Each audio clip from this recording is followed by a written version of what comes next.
Greetings. 2015 is just about over, and this is a year-end report from your favorite progressive political party.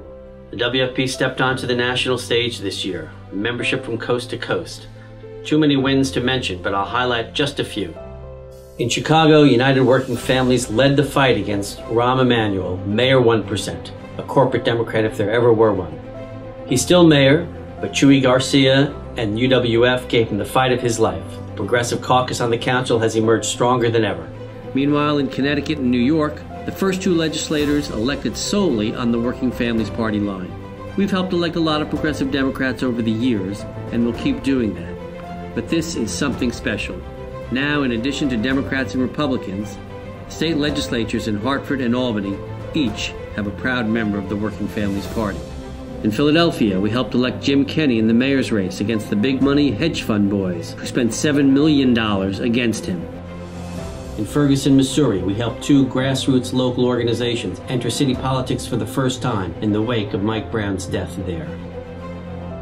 In New York State, 71 of our progressive pipeline candidates won local offices across the state, and we're winning policies that are making a difference in people's lives. From a $15 minimum wage for fast food workers in New York, to paid sick days in Philadelphia, Montgomery County, Maryland, Oregon, and almost a dozen cities in New Jersey. Most Democrats used to tell us to shut up about sick days.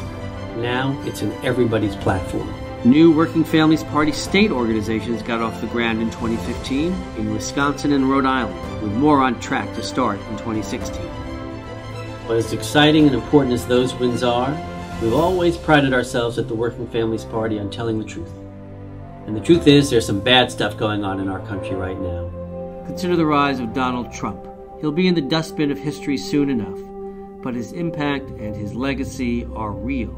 He has normalized repulsive behavior, demagoguing against immigrants and Muslims and anyone else who he thinks is vulnerable. Trump is taking advantage of people's anger, but taking it in a terrible direction.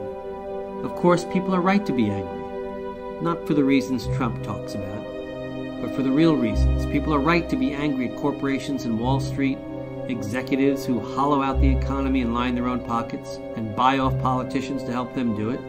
They're right to be angry at secretive trade deals that ship jobs overseas. They're right to be angry at a generation of stagnant wages and a future that looks dimmer, not brighter, for their children. It's easier to scapegoat immigrants and people of color and the poor than it is to take on the powerful. We could stop locking up young African Americans, which keeps them out of the labor market and off the voting rolls. Instead of offering a massive jobs program and debt-free college paid for by taxing the rich and curbing our military misadventures overseas, Trump and his colleagues in the Republican Party stoke the flames of fear and division to make working people blame and fear each other. This kind of fear and division is dangerous, and we've seen the fruits of it. Brutal shootings in a black church in South Carolina and at a Planned Parenthood clinic in Colorado. It may sound cliched, but we think solidarity and hope are a better path forward than division and fear. And like you, we will never give up. That's why we're proud to have made our first ever national presidential endorsement. 87% of our members backed Bernie Sanders in a membership vote because Sanders is clearly articulating the crisis of a system where power is held and money is held by a tiny few. We want a nation that works for all of us, young and old, men and women, every race, every background. 2016 is going to be about more than just Bernie Sanders, though.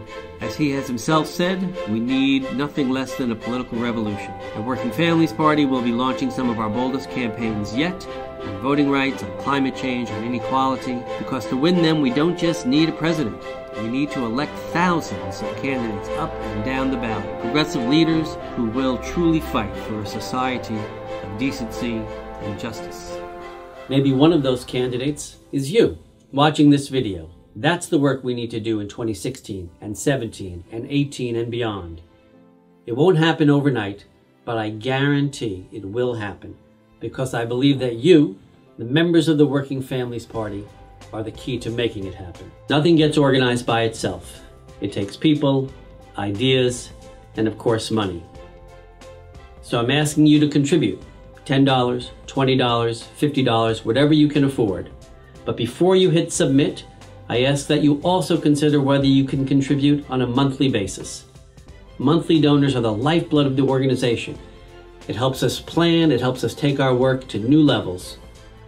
And if you become a monthly supporting member, you'll get a very cool new surprise in the new year. So, that's about it.